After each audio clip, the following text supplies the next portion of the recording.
Kamu sukses secara karir tapi merasa hampa. Di umur 25-35 tahun masih merasa belum dewasa? 95% profesional muda tidak tahu bahwa kematangan diri adalah kunci kesuksesan sejati. Mereka punya gaji besar, jabatan tinggi, tapi tetap merasa ada yang kurang. Dan hari ini saya akan ungkap rahasia cara mematangkan diri untuk mencapai kesuksesan yang benar-benar kamu inginkan. Kesuksesan yang membuat kamu bangun pagi dengan semangat, bukan beban. Kesuksesan yang bikin kamu tidur nyenyak, bukan terlalu banyak pikiran. Kesuksesan yang bikin orang tua bangga, tapi kamu juga bahagia. Mari kita jujur, masalahnya bukan kamu kurang pintar atau kurang kerja keras. Kamu udah berhasil secara lahiriah, karir bagus, finansial oke. Tapi jauh di dalam hati, kamu tahu ada yang salah. Setiap pagi kamu pakai topeng. Topeng profesional yang sempurna. Senyum di rapat, antusias di presentasi, tapi begitu sendirian di mobil pulang kerja, kamu ngerasa kosong. Kamu gulir Instagram. Lihat orang lain sepertinya lebih bahagia, lebih sukses, lebih punya tujuan. Padahal kamu sendiri, di mata orang lain mungkin terlihat sukses juga. Kenapa ini terjadi? Karena kamu masih hidup dalam mode bereaksi bukan menciptakan. Kamu seperti pemain pingpong yang cuma bisa memukul balik bola yang datang, tidak pernah servis duluan. Surel masuk, kamu respon. Tenggat waktu datang, kamu kejar. Ekspektasi muncul, kamu penuhi. Tapi kapan kamu ciptakan sesuatu dari nilai autentik kamu? Dan yang lebih parah, kamu dikendalikan 3 ekspektasi yang saling tarik-menarik. Ini seperti ditarik 3 kuda ke arah berbeda, melelahkan dan tidak kemana-mana. Pertama, ekspektasi orang tua. Kamu harus jadi dokter, insinyur, atau PNS. Kapan nikah, kapan punya rumah. Anak tetangga sudah begini begitu. Suara mereka masih menghantui setiap keputusan besar kamu. Kamu mau berhenti kerja, ingat kata mama. Mau ganti karir, ingat investasi papa. Mau jalur berbeda, ingat kekecewaan mereka. Kedua, ekspektasi sosial. Teman seangkatan sudah pada punya mobil, kamu merasa harus punya juga. Influencer pamer liburan ke Eropa, kamu merasa gagal kalau belum bisa. LinkedIn penuh pencapaian orang lain, kamu merasa ketinggalan. Media sosial jadi parameter kesuksesan kamu. Padahal itu cuma sorotan terbaik, bukan di balik layar. Ketiga, ekspektasi diri sendiri yang sudah terkontaminasi. Kamu pikir ini kemauan kamu, padahal ini hasil internalisasi dari ekspektasi luar selama bertahun-tahun. Kamu bilang, saya mau jadi manajer sebelum umur 30. Tapi kenapa? Karena kamu benar-benar mau, atau karena itu standar sukses yang ditanamkan. Hasilnya, kamu lelah. Bukan lelah fisik yang bisa sembuh dengan tidur, tapi lelah eksistensial. Lelah jadi orang lain, lelah memenuhi ekspektasi, lelah berpura-pura bahagia. Akhir pekan yang harusnya istirahat malah cemas mikirin Senin. Liburan yang harusnya menyegarkan malah stres mikirin kerjaan numpuk. Ini namanya krisis seperempat abad. Tapi sebenarnya ini bukan krisis umur. Ini krisis kematangan. Krisis karena kamu belum benar-benar dewasa secara emosional dan nilai. Kamu dewasa secara biologis, dewasa secara hukum, tapi belum dewasa secara psikologis. Dan kalau dibiarkan, 6 bulan, 1 tahun, 5 tahun lagi, kamu masih akan di posisi yang sama. Sukses di mata orang, tapi gagal di mata sendiri. Treadmill hedonik, berlari terus tapi tidak kemana-mana. Naik gaji, gaya hidup naik, kebahagiaan tetap. Dapat promosi, ekspektasi naik, kepuasan tetap. Tapi ada kabar baik, ada cara mematangkan diri yang 90% orang tidak tahu. Cara yang tidak diajarkan di sekolah, tidak dibahas di keluarga, dan jarang dibicarakan di lingkungan kerja. Namanya kerangka 3 poros kematangan untuk kesuksesan sejati. Kerangka kerja ini hasil dari penelitian psikologi perkembangan selama puluhan tahun. Kombinasi dari teori Erik Erikson, Viktor Frankl, dan psikologi positif modern. Tapi saya sederhanakan untuk kamu aplikasikan praktis. Intinya begini, kesuksesan sejati bukan tentang memenuhi ekspektasi orang lain, bukan tentang mencapai standar sosial, bukan tentang kompetisi dengan orang lain. Kesuksesan sejati datang dari keselarasan antara 3 hal fundamental. Pertama, kapasitas diri. Apa yang benar-benar kamu bisa, bukan yang kamu pikir harus bisa. Setiap orang punya zona kejeniusan mereka sendiri. Ada yang jenius di analitik, ada yang jenius di kreatif, ada yang jenius di interpersonal. Masalahnya, kita sering paksa diri ke zona yang bukan kekuatan kita karena ekspektasi eksternal. Kedua, nilai inti, prinsip yang benar-benar penting untuk kamu, bukan yang dibilang penting oleh orang lain. Ini kompas internal kamu. Kalau nilai kamu kebebasan, tapi kerjaan kamu super kaku, konflik. Kalau nilai kamu kedalaman, tapi hidup kamu dangkal, konflik. Konflik internal ini sumber stres yang kamu bahkan tidak sadari. Ketiga, arah hidup. Visi masa depan yang kamu pilih, bukan yang diwariskan atau dipaksakan. Ini destinasi yang kamu tentukan sendiri. Bukan jadi dokter karena papa dokter. Bukan jadi pengusaha karena sedang tren. Tapi jadi apa yang selaras dengan 2 poin sebelumnya, kapasitas dan nilai kamu. Kenapa ini revolusioner? Karena semua buku pengembangan diri, seminar motivasi, pelatihan mahal, mereka fokus pada teknik permukaan, manajemen waktu, penetapan tujuan, jaringan, pencitraan personal. Itu penting, tapi tanpa kematangan diri, semua itu cuma kosmetik. Seperti pakai riasan mahal, tapi tidak perawatan kulit. Perbaikan sementara, bukan solusi permanen. Mari kita uraikan 3 komponen kematangan yang akan mengubah kesuksesan kamu. Komponen pertama, kematangan nilai. Ini bukan tentang punya nilai yang bagus atau nilai yang diterima masyarakat. Ini tentang punya nilai yang benar-benar milik kamu, yang beresonansi dengan jiwa kamu. Kebanyakan orang hidup dengan nilai pinjaman. Nilai dari orang tua yang bilang stabilitas itu penting. Nilai dari agama yang bilang kesederhanaan itu mulia. Nilai dari budaya yang bilang hormati yang lebih tua. Nilai dari perusahaan yang bilang loyalitas itu kunci. Tidak salah, semua itu baik. Tapi kalau tidak selaras dengan jiwa kamu, ini sumber konflik internal. Kematangan nilai berarti kamu sudah memfilter mana yang beresonansi dengan kamu, mana yang tidak. Kamu ambil yang selaras, kamu lepas yang tidak tanpa merasa bersalah atau takut dihakimi. Komponen kedua, kematangan emosi. Ini bukan berarti tidak punya emosi atau jadi robot, justru sebaliknya. Ini tentang merasakan emosi secara penuh tanpa dikuasai olehnya. Orang yang matang secara emosi bisa marah tanpa meledak, bisa sedih tanpa larut berhari-hari, bisa senang tanpa euforia berlebihan yang bikin keputusan buruk. Mereka punya rentang emosional yang lebar, tidak mudah terpicu oleh komentar acak, tidak mudah dimanipulasi oleh perasaan bersalah, tidak butuh validasi konstan dari suka dan komentar. Mereka bisa menampung emosi orang lain tanpa terbawa, bisa empati tanpa tenggelam, bisa mendukung tanpa memungkinkan. Ini level kedewasaan yang langka di era reaktif sekarang.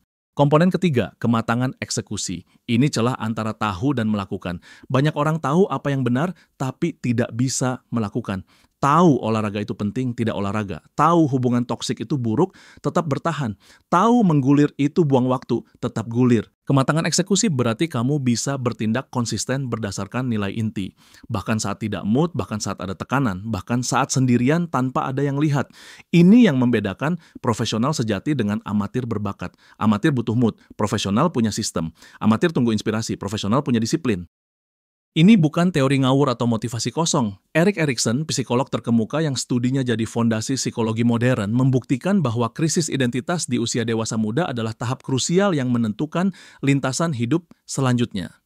Menurut Erikson, di usia 20-40 tahun, tugas perkembangan utama kita adalah menemukan keintiman versus isolasi. Tapi keintiman di sini bukan cuma romantis. Ini tentang keintiman dengan diri sendiri.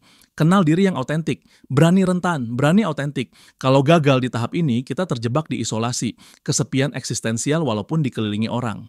Penelitian neuroscience modern mendukung ini. Orang dengan lokus kontrol internal yang percaya mereka punya kendali atas hidup mereka menunjukkan aktivitas korteks prefrontal yang lebih baik. Ini area otak untuk fungsi eksekutif, pengambilan keputusan, perencanaan, kontrol impuls, regulasi emosional. Secara harfiah, otak mereka tersambung berbeda.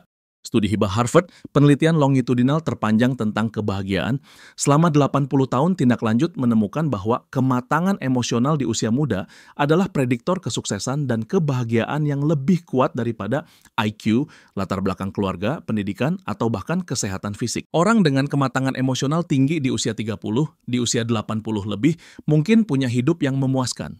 Dan ini menjawab paradoks modern. Kenapa generasi kita dengan akses informasi tak terbatas, kesempatan lebih banyak, teknologi canggih, standar hidup lebih tinggi, justru lebih cemas dan depresi dari generasi sebelumnya? Karena kita punya alat untuk sukses eksternal, tapi tidak punya kematangan untuk menangani kesuksesan itu. Seperti kasih Ferrari ke anak yang baru bisa nyetir, kuat tapi berbahaya kalau tidak ada keterampilan dan kematangan. Sekarang cara praktisnya, ada 4 langkah plus 1 bonus untuk mematangkan diri dan mencapai kesuksesan sejati. Ini bukan perbaikan cepat, ini kerja mendalam yang akan mengubah fundamental kamu. Langkah pertama, pembukaan topeng. Ini tentang kejujuran brutal dengan diri sendiri. Tidak ada yang lebih melelahkan dari berpura-pura jadi orang lain. Langkah praktisnya, ambil jurnal, buat 3 kolom. Kolom pertama, apa ekspektasi orang tua tentang kesuksesan kamu? Tulis detail, mama mau aku jadi PNS karena stabil. Papa mau aku lanjutin bisnis keluarga. Kolom kedua, apa definisi sukses menurut lingkungan sosial kamu? Punya mobil sebelum 30, menikah dengan anak 2, jalan-jalan ke luar negeri tiap tahun. Kolom ketiga, apa yang kamu pikir kamu inginkan? Tulis jujur, tanpa filter. Sekarang lingkari mana yang benar-benar beresonansi dengan jiwa kamu, yang bikin kamu bersemangat, bukan cemas, yang bikin kamu berenergi, bukan terkuras. Kamu akan kaget berapa banyak yang ternyata bukan keinginan autentik kamu. Ini normal, ini bukan pengkhianatan, ini kejelasan, ini langkah pertama, kebebasan. Langkah kedua, perceraian emosional. Ini bukan tentang memutus hubungan dengan orang atau jadi pemberontak tanpa sebab. Ini tentang memutus ketergantungan emosional pada validasi mereka. Langkah praktisnya, mulai dengan bilang tidak pada hal kecil, tidak ikut acara yang tidak kamu suka. Maaf, tidak bisa hadir, tanpa alasan panjang lebar. Tidak beli barang untuk mengesankan orang. Batalkan pesanan yang cuma untuk pamer. Tidak posting untuk dapat suka. Privat kehidupan kamu, publikasikan karya kamu. Setiap tidak adalah latihan otot kematangan kamu. Peringatan, orang akan bereaksi, orang tua mungkin kecewa. Kamu berubah tidak seperti dulu. Teman mungkin menilai. Sok sibuk sekarang, pasangan mungkin tidak aman. Kamu tidak sayang lagi? Ini ujian. Kalau kamu bisa tetap pada nilai kamu meski ada tekanan balik, kamu sudah mulai matang. Ingat, ketidaknyamanan mereka dengan batasan kamu bukan tanggung jawab kamu. Langkah ketiga, audit nilai inti. Ini tentang mendefinisikan ulang kesuksesan versi kamu. Bukan versi orang tua, bukan versi masyarakat, bukan versi Instagram. Versi kamu. Langkah praktisnya, pilih 5 nilai yang tidak bisa ditawar untuk kamu. Bukan yang terdengar bagus di CV, bukan yang benar secara politis, tapi yang bikin kamu merasa hidup. Misalnya, kebebasan, bisa kerja dari mana saja. Kreativitas, ciptakan sesuatu yang baru. Kedalaman, percakapan bermakna daripada obrolan ringan. Petualangan, pengalaman baru daripada zona nyaman. Kontribusi, dampak daripada pendapatan. Jadikan ini filter untuk semua keputusan. Tawaran kerja gaji besar tapi melanggar nilai kebebasan kamu. Tolak dengan tenang. Hubungan yang nyaman tapi tidak ada kedalaman, waktunya pertimbangkan kembali. Peluang bisnis yang menguntungkan tapi tidak selaras dengan kontribusi, lewatkan untuk yang lain. Setiap keputusan yang selaras dengan nilai inti akan menguatkan rasa diri kamu. Langkah keempat, membangun sistem kokoh. Ini tentang ciptakan struktur yang mendukung kematangan kamu jangka panjang. Motivasi membuat kamu mulai, sistem membuat kamu terus berjalan. Langkah praktisnya, rancang praktik harian kamu. Bukan rutinitas pagi untuk produktivitas, tapi praktik untuk kematangan. Meditasi 5 menit untuk regulasi emosional. Amati pikiran tanpa bereaksi. Menulis jurnal 1 halaman untuk refleksi diri. Dialog dengan diri sendiri. Olahraga 30 menit untuk disiplin. Lakukan terutama saat kamu tidak mau. Membaca 20 menit untuk perspektif. Buku yang menantang, bukan yang menghibur. Kerja mendalam 2 jam untuk penguasaan. Fokus tanpa gangguan. Praktikan penundaan kepuasan dalam segala hal. Tunggu 24 jam sebelum beli sesuatu daring. Tiduri dulu. Tunggu 3 detik sebelum respon saat emosi. Tarik napas dulu. Tunggu 1 minggu sebelum ambil keputusan besar. Biarkan mengendap. Tunggu sebulan sebelum posting pencapaian di medsos. Nikmati secara privat dulu. Setiap penundaan adalah kemenangan untuk korteks prefrontal kamu atas sistem limbik. Bonus, teknik lanjutan. Adopsi filosofi stoik. Bukan jadi tanpa emosi, tapi jadi tak tergoyahkan. Fokus hanya pada yang bisa kamu kontrol. Pikiran kamu, tindakan kamu, respon kamu, usaha kamu. Lepaskan yang tidak bisa. Opini orang, hasil akhir, keadaan, cuaca, lalu lintas. Marcus Aurelius bilang, kamu punya kekuatan atas pikiran kamu, bukan kejadian luar. Sadari ini, dan kamu akan menemukan kekuatan. Ini trik pamungkas untuk kedamaian batin. Kamu tidak bisa kontrol apa yang terjadi pada kamu, tapi kamu bisa kontrol apa yang terjadi dalam kamu. Sekarang bayangkan transformasi kamu. Visualisasikan dengan jelas. Dari boneka yang ditarik ke sana kemari oleh ekspektasi, selalu menari mengikuti irama orang lain. Menjadi nahkoda yang pegang kendali penuh, bahkan di tengah badai kehidupan. Kamu tidak lagi reaktif terhadap setiap gelombang, tapi proaktif mengarahkan kapal kamu. Tidak lagi korban keadaan, tapi pencipta pengalaman. Identitas kamu berubah fundamental. Dari penyenang semua orang yang melelahkan karena selalu cari persetujuan menjadi pencipta nilai yang memberi energi karena ciptakan dampak dari nilai autentik. Dari penampil yang berakting untuk tepuk tangan menjadi pemilik yang bertanggung jawab penuh atas naskah hidup sendiri. Dari pengikut yang ikut template sukses orang lain menjadi pelopor yang ciptakan jalan sendiri. Hasilnya adalah apa yang saya sebut kesuksesan tenang. Sukses yang tidak perlu divalidasi orang lain, tidak perlu diposting di cerita Instagram, tidak perlu dibanding-bandingkan di reuni, tidak perlu disetujui orang tua, karena sumber kepuasan internal, bukan eksternal. Kamu tidak lagi mengukur nilai dari suka, tapi dari keselarasan. Tidak lagi dari pencapaian, tapi dari pertumbuhan. Dan yang menakjubkan, saat kamu mencapai kematangan ini, kamu secara alami menginspirasi orang lain. Bukan dengan kutipan motivasi, tapi dengan kehadiran. Orang akan memperhatikan. Ada yang beda dengan kamu. Kamu terlihat lebih membumi. Kamu terlihat damai. Bagaimana kamu bisa tetap tenang? Karena kematangan itu magnetik. Keaslian itu menarik. Kedamaian batin itu berpengaruh. Ini kesuksesan yang berkelanjutan. Tidak naik turun mengikuti kondisi pasar. Tidak goyah karena satu kritik pedas. Tidak membesar karena momen viral. Kokoh dalam badai, stabil dalam kesuksesan, tenang dalam kesendirian. Seperti pohon dengan akar dalam. Semakin tinggi tumbuh, semakin dalam akar. Badai membuatnya lebih kuat, bukan lebih lemah. Sekarang kamu punya dua pilihan, dan hanya kamu yang bisa memilih. Pilihan pertama, tetap di zona nyaman ekspektasi, terus jadi boneka, terus pakai topeng, terus cari validasi.